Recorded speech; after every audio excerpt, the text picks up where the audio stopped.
The judge looked at me over his glasses like I was wasting his time. I sat in the courtroom wearing my best dress, which was really just the least worn one I owned. Across from me, Caldwell sat in a tailored suit that probably cost more than my monthly rent. His lawyer shuffled papers with the kind of confidence that comes from winning cases like this 100 times before. My hands were shaking as I clutched a yellow envelope against my chest. Everything I had worked for, everything I had sacrificed, came down to this moment.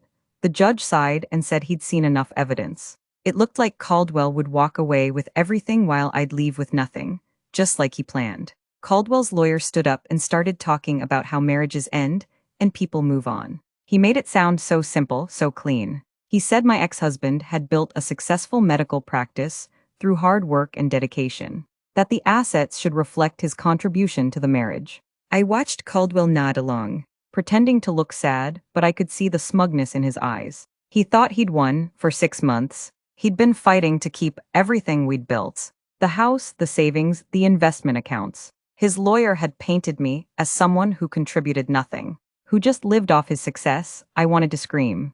Let me take you back to where this nightmare started. 40 years ago, I met Caldwell Hurst at a community college library. I was 22, working 2 jobs and taking night classes. He was 24, charming, full of dreams about becoming a doctor. We'd study together at corner tables, sharing vending machine coffee and cheap snacks. He told me about his family, who had no money for medical school, how he'd have to give up his dream unless something changed. I fell in love with his passion, his drive. 3 months later, he proposed with a ring he'd saved up for. I said yes without hesitation. We got married in a small ceremony at the courthouse. I wore a borrowed dress and carried grocery store flowers. Caldwell promised me the world once he became a doctor. He said we'd travel, buy a beautiful home, and have the life we deserved. I believed every word. 2 weeks after the wedding, Caldwell got accepted to medical school 3 states away. The tuition was crushing, almost $60,000. His family couldn't help, he had no scholarships. That's when I made the biggest decision of my life. I told him I'd work and pay for everything. He could focus completely on his studies. We moved into a tiny apartment near his medical school. 1 bedroom, barely any heat in winter, and a bathroom with tiles that never looked clean no matter how much I scrubbed. I found work as a waitress at a diner, pulling double shifts 6 days a week. My feet ached constantly. I'd come home at midnight smelling like grease and coffee, and Caldwell would be asleep with his textbooks spread across our bed. I'd move them carefully, kiss his forehead, and feel proud. I was building our future. Every paycheck went toward his tuition, books, and living expenses. I kept almost nothing for myself. Medical school lasted 6 years because Caldwell failed some classes and had to retake them. That meant 6 more years of me working myself to exhaustion. I added a weekend cleaning job to make ends meet. My hands became rough and cracked from chemicals. I developed problems with my knees from standing all day. But whenever I felt like breaking down, I'd remind myself this was temporary. Once Caldwell graduated, everything would change. He'd start earning money and I could finally rest. Maybe go back to school myself. Maybe start the family we'd talked about. I held onto those dreams like a lifeline. The day Caldwell graduated, I cried with joy. I'd worked 10 years total to get him through college and medical school. I'd sacrificed my health, my youth, my own education. But watching him walk across that stage in his cap and gown made it all feel worth it. He found me in the crowd afterward and hugged me tight. He whispered thank you and promised he'd spend the rest of his life making it up to me. I believed him completely. That night, we celebrated with cheap wine in our apartment. He said soon we'd have everything we'd dreamed of. I fell asleep happy for the first time in years. Caldwell started his residency at a hospital 2 hours away. The pay was better than nothing, but not much. He said we still needed to be careful with money. I kept working at the diner, even though my body was breaking down. 3 years into his residency, Caldwell began changing. He started criticizing the way I dressed, saying I looked tired and old. He'd make comments about the other doctors' wives, how put together and educated they were. He stopped saying thank you for the sacrifices I'd made. When I brought it up, he'd say I was being sensitive, that he was stressed from work. After residency, Caldwell opened his own practice. Suddenly, money was flowing in. He bought expensive clothes, a luxury car, and started talking about moving to a bigger house. I thought finally my turn had come. But when I suggested I might go back to school or maybe just work less, he got angry. He said someone had to manage the household, that my working had always been the plan. I felt confused and hurt. This wasn't what we'd agreed to. But I stayed quiet because I didn't want to fight. I told myself things would get better. We bought a beautiful house in an expensive neighborhood. Caldwell insisted his name go on the deed alone for tax reasons. I didn't understand legal things, so I trusted him. He opened investment accounts, retirement funds, and savings, all in his name only. When I asked why my name wasn't included, he said it was simpler this way, that married people shared everything anyway, so it didn't matter. I signed papers without reading them carefully. I was so tired all the time, and he made it sound so logical. I wish I could go back and shake my younger self awake. At 60 years old, I was still working at that same diner. My body was failing, my back hurt constantly, and my hands had arthritis. Caldwell was 62, and at the peak of his career. He drove a car worth more than I'd earned in 5 years. One Tuesday morning, he sat me down at our kitchen table and slid divorce papers across the surface. He said he'd met someone else, a pharmaceutical representative named Sloan who was 38. He said they had more in common, that I'd grown into someone he didn't recognize anymore. I stared at him in shock, unable to form words. I asked him how he could do this after everything I'd sacrificed. He looked at me coldly and said I should be grateful for the years we had, that I'd lived in a nice house and benefited from his success. He was willing to give me a small settlement, $20,000, and I should take it and move on.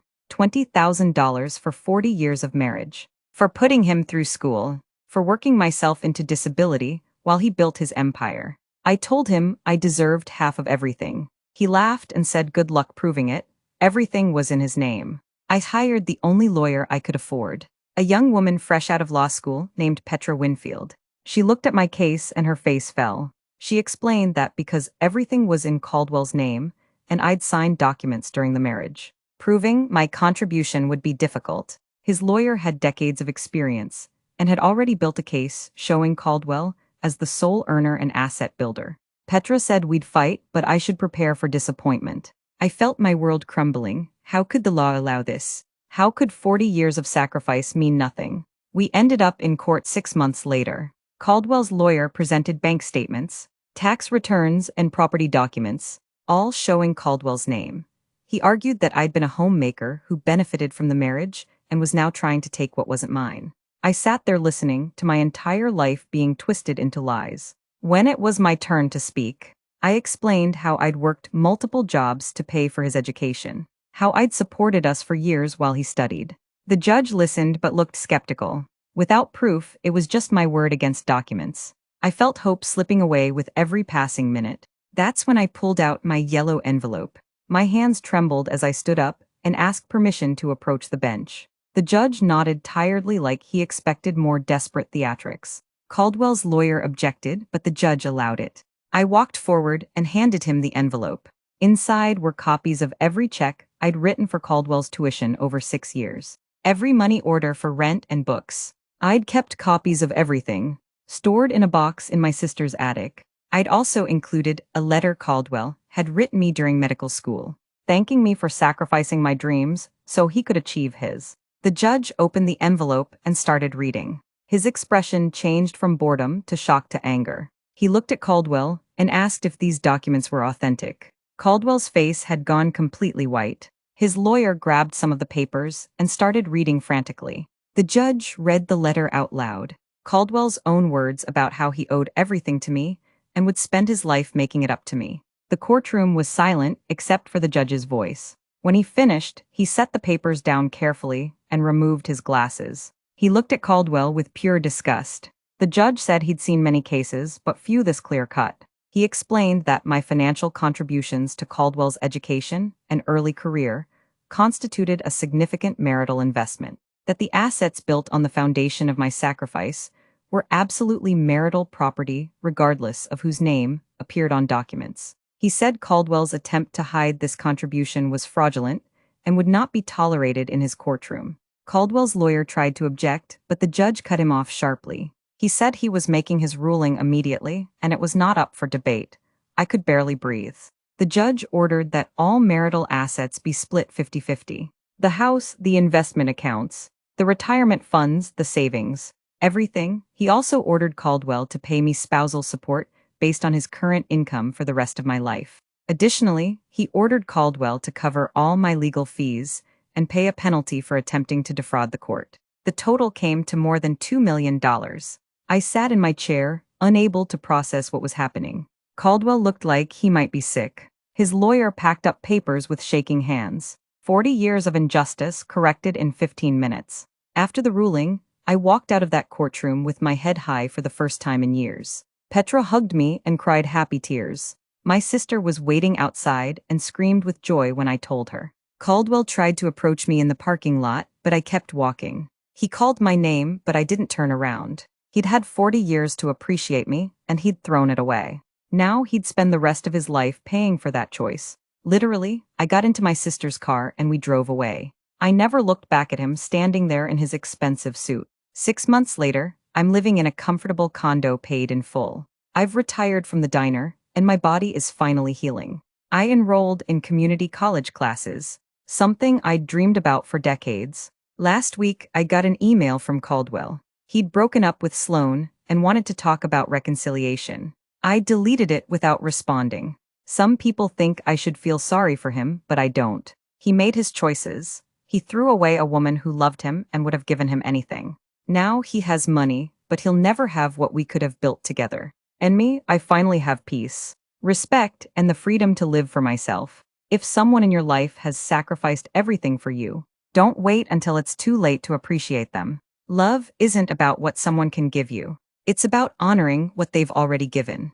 To anyone who's ever felt invisible in their own marriage, who's worked in silence while someone else took the credit, your contributions matter. Document everything, keep records. Protect yourself, because the person you trust most can sometimes become the person who hurts you worst. But justice exists. Sometimes it takes 40 years. Sometimes it takes one envelope. Never stop fighting for what you've earned. In many states, financial contributions to a spouse's education can be considered marital investment. Always keep records of major sacrifices made during marriage. Consult a family law attorney if you feel your contributions are being minimized. Documentation can change everything. Before you go, I need to know something. What hit you the hardest? The betrayal.